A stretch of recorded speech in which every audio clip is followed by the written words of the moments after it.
So PC gaming has become obviously incredibly popular.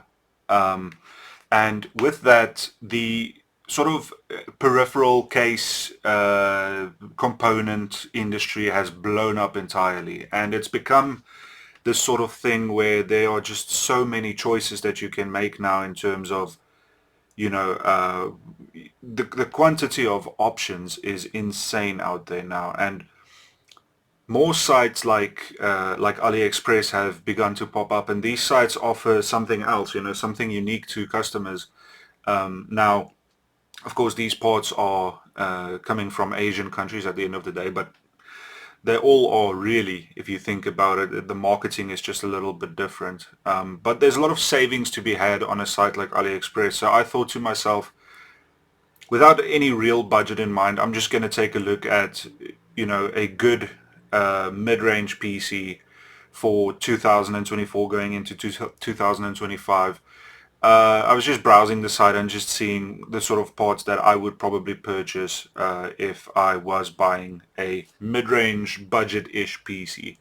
And I basically just chose parts on, how they looked and whether I would like them. So the overall sort of target for the build would be around, like, let's say like $500 more or less, but I don't have any real budget. I was just taking a look at some parts and just seeing what I would probably purchase if I was building a mid-range budget style PC right now. So for the case, this is quite subjective. Everyone has different tastes. I like something like this. This is obviously a small case.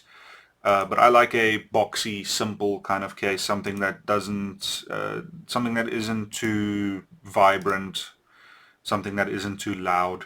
And I like the smaller cases that have become so popular lately.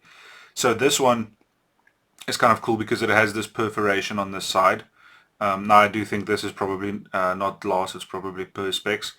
And I think this is an aluminium case, which is quite nice. I think it has a really cool look to it. And it does say that it takes ATX power supplies. Now, to be fair, you should be careful. Make double sure that whatever you purchase can take the power supply that you need, and obviously can take the motherboard that you need. Now, for motherboards, something that I think would fit well with this, and we're going for kind of like a white build here, something that's going to look very very snowy.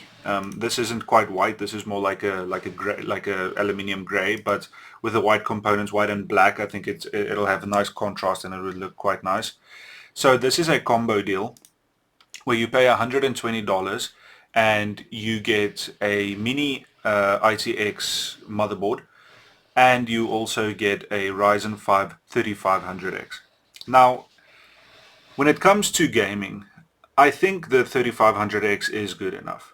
Even if you are talking about high refresh rate 2K gaming, because that's probably what a system like this would be used for.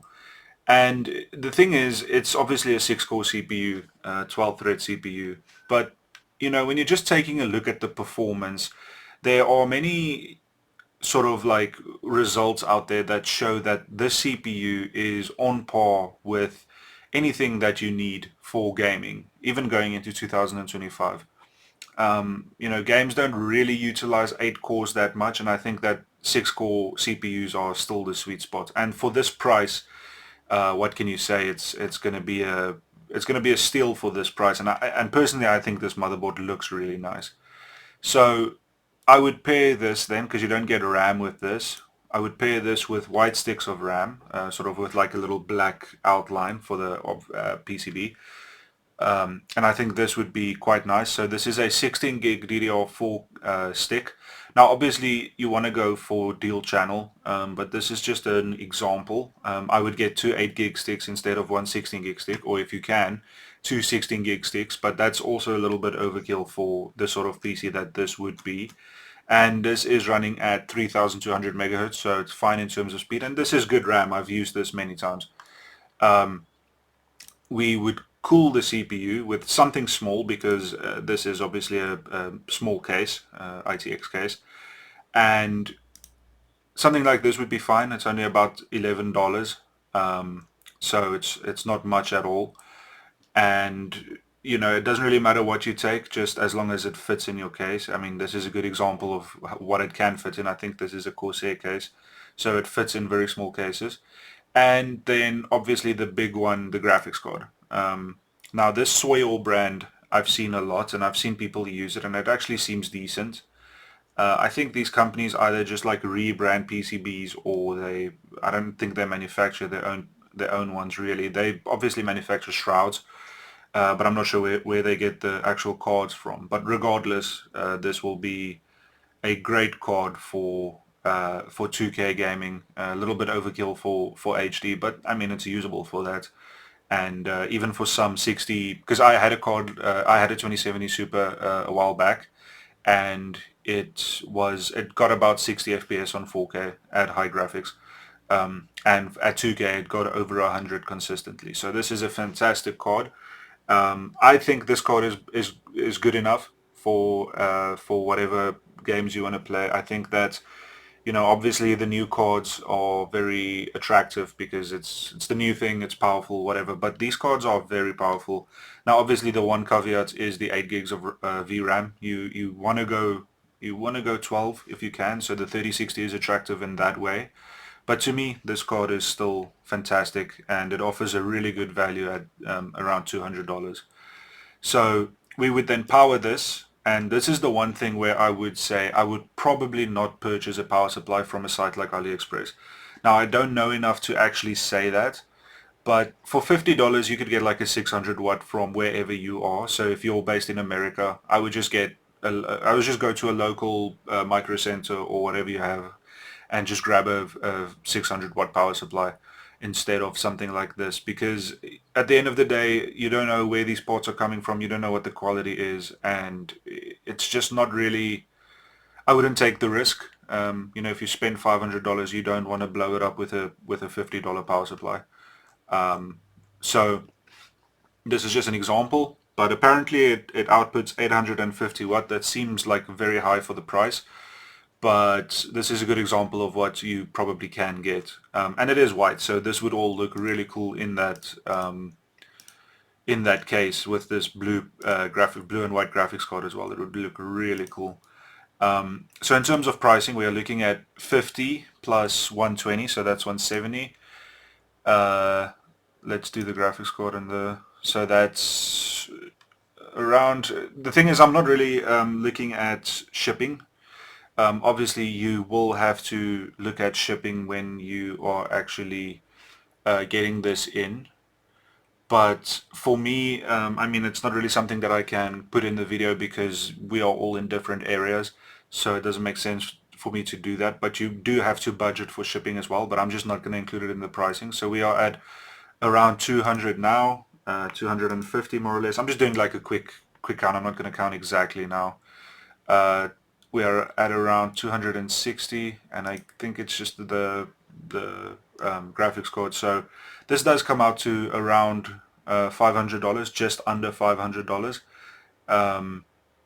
So for that money, yeah, it's a really good PC because you're looking at 2K gaming at high graphics for $500. That's actually fantastic. Let's actually, I don't think you can see it, but I'm actually opening up the calculator quick because I want to do a precise counting. So it's 51 plus 120 plus 220 plus 26 plus 52 plus 11, $480. So that's pretty much what I had in mind. So right under $500. So even if the shipping does cost you $100 and it comes out to be $600 all in all, it's still a fantastic price. I don't think you would be able to get these prices locally. Now I'm not sure about that, but that's just, you know, in South Africa to get a PC like this, you're looking at more than twice this price in the most parts. And you know, I don't think these are second-hand parts either. I think these are new parts. And now, of course, it's probably not going to have warranties or anything like that, and it's not, you know, it's not the best name brand, so to say. But these parts do get sold to millions of people. It's not like these things are unknown. So yeah, so for $600 you are getting a beast of a PC. And this makes me think that my next PC should probably be something like this. So with that said, let's take a look at how this would do in gaming. Let's do it.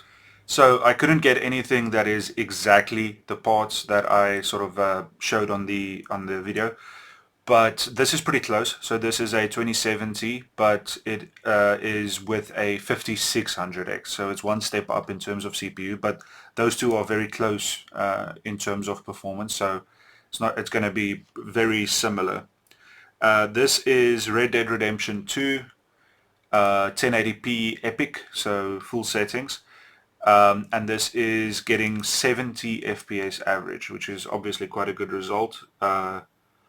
At 2K, I think you would probably look around 60, 55 to 60, which is very playable.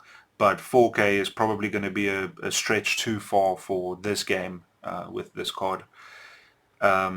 This is now Rainbow Six Siege. That's obviously gonna run well. So 335 at 1080p high. I'm not going to take a look at that too much. Valheim, not really. Let's take a look at Warzone 2. So 94 average, high medium settings, 1080p. That's not bad. I think if you did 2K high medium, it would be around 80. So that's not too bad. Obviously, in terms of performance, this is not quite high refresh rate, but it's not far off it. And if you put everything on high, you would probably look around 85 at HD for this game. So quite a good result, especially if you consider the price that we would be paying for this at around $500. Witcher 3 is getting a little bit on now in terms of age, 72 FPS average at 1080p Ultra. For a single player game, that's really good. And this is of course with the next gen graphics applied. Rocket League I'm not going to take a look at. Apex we can look at quickly.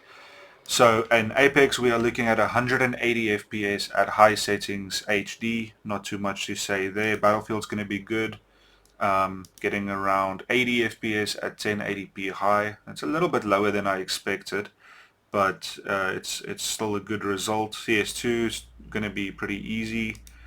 315 1080p high. Forza, well optimized, 1080p high, 107. And if you take a look at that frame graph, that's really smooth. And you know, for the 3500X, you can expect very similar performance. And this is also 16 gigs of RAM. GTA 5 is going to run well, 180 at 1080p high. Frame time is a little bit up and down, but not too bad. Let's take a look at one last one. Let's do PUBG. So PUBG 235 at 1080p high. It seems like this has had a lot of improvements in terms of performance because it used to stutter a lot when I played it, but that's like 6 years ago now. And overall, yeah, pretty good results. I think the PC, you know, it does really well in terms of price to performance, because if you're paying $500 for a PC, usually you would get like a 1660, and this is going to be just so much better than that. So I think for the value, for $500, it's an insane PC. I mean, if you take a look at games like Red Dead Redemption running at 70 at epic graphics, and Warzone running at around 100 at high medium, this PC is still very competitive. It's very performant, and for the price, I'm very impressed. Now, like I said, I don't know, I've never purchased from AliExpress, but it seems like people have had good experiences, so I wouldn't say don't do it, but like I did say, probably buy a power supply locally and from a brand that you can trust, something like an Antec or Corsair or something like that, something that you know is going to come with a warranty and something that has a good rating as well. So yeah, building a PC like this, it would look amazing. You know, the white aesthetic is very popular, but this is sort of like an off-white gray aesthetic. I think that would look really cool, and I think you would be very happy with your purchase. So let me know what you think in the comments. Do you think this PC would do well for the price? Do you think you can beat it? What parts would you have put in if let's say like you had to replace the 2070? Would you put in maybe like a 5700 XT, or what do you think? would pair better with that CPU, because there would maybe be a bit of a bottleneck on the GPU side. But all in all, I think it's a fantastic result, and yeah, very good performance to cost ratio. Thanks for watching. I'll see you in the next one.